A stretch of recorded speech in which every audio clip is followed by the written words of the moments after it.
sa inyong lahat. Ako po si Akiana Rainbow Sibrigodo. Nasa unang baitang ng Section Masay.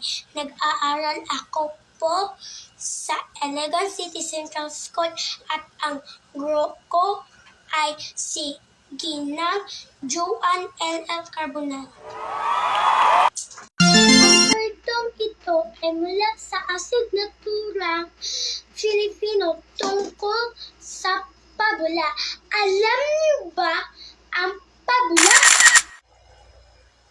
Ano ang pabula? Ito ay kwento o kathang isip na ang mga katauhan ay mga hayop. Tinatawag din itong kathang kwento nagbibigay ng aral. Ang kwentong pabula na may aral ang ibabahagi ko sa inyo ay tungkol sa ang pagong at ang kalabaw. Sana magustuhan ninyo. Woo! Isang araw ay nakita ang kalabaw at ang pagong. Nais ng pagong na makipag-ibigan sa kalabaw. Tumawa lang ng malakas ang kalabaw. Ha! Ha! Ha! At pakotyang sinabi na, hindi ang isang tulad mo ang nais kong kaibigan. Ang gusto ko ay iyong kasilaki at kasing lakas ko. Hindi tulad mo lampat na maliit ay sobra pa ang kupad kumilos. Ang pagong ay napahiya sa tinuran ng palalong kalabaw. Sobra kang mapag-apit, minamaliit mo ang aking kakayahan. Dapat mo malaman na ang maliit ay nakakapuwing. Napika si kalabaw. Hinamon niya ng karera si pagong. Upang mapatunayan nito ang kanyang sinasabi, tinanggap naman ni pagong ang hamon ni kalabaw. Kapag ako ay tinalo mo sa labanang ito ay pagsisilbihan kita sa habang panahon. Matibay ka talaga, Hapwes. Kailan mo gusto umpisahan ang karera? Pakotyang sambit ng kalabaw.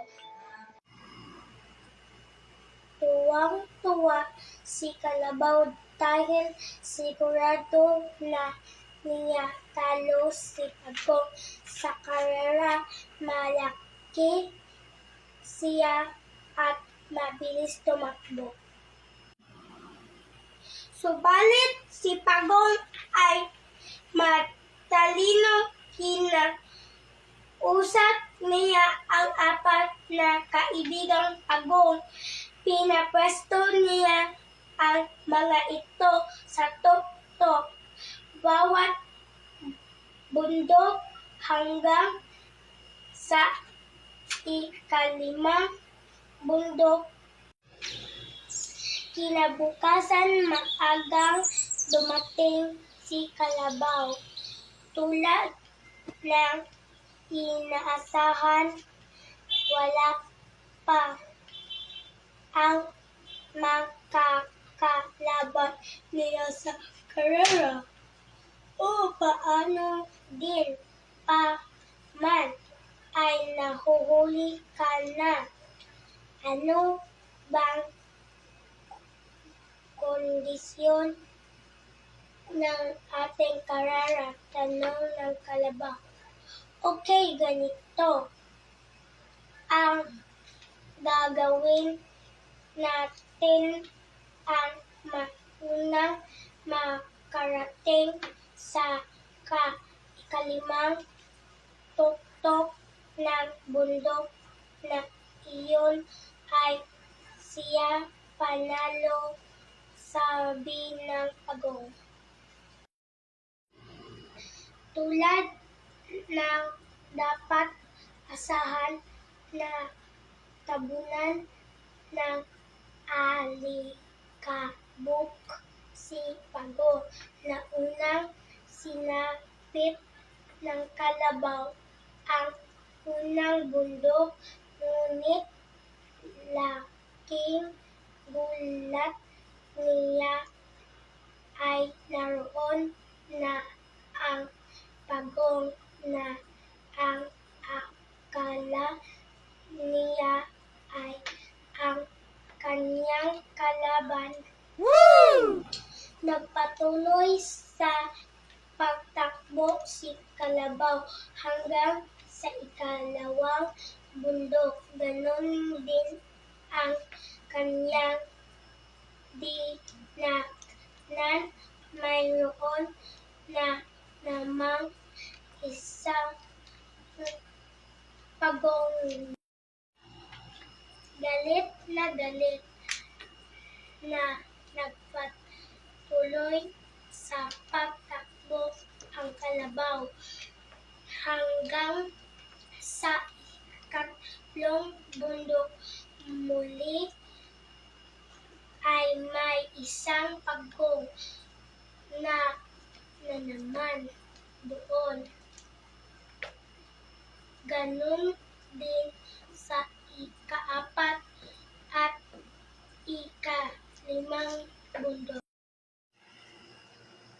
Dahilan sa matinding kahihiya at galit sa kanyang pagkatalo kay Pagong, tinagyakan niya ng malakas ang Pagong.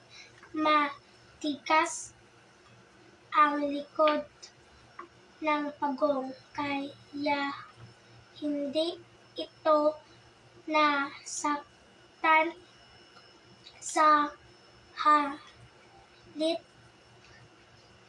ay ang kalabaw ang umatugnal ng iyak dahil sa sakit ng dulot ng nabiyak ng kuko sa pagsipa sa mahina at maliit na Pagong. Alam niyo ba kung ano ang aral na makukuha natin sa kwento? Ang aral ay iwasan ang pagiging mayabang, huwag dayain ang kapwa. Hanggang sa susunod na kwento, pabula, paalam!